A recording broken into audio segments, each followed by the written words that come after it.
కడుపున ఉండి కాలదన్నితే జన్మను ఇచ్చింది.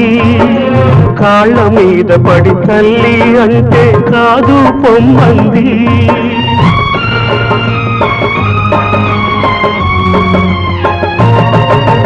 కడుపున ఉండి కాలదన్నితే జన్మను ఇచ్చింది. కాళ్ళ మీద పడి తల్లి అంటే కాదు పొమ్మంది.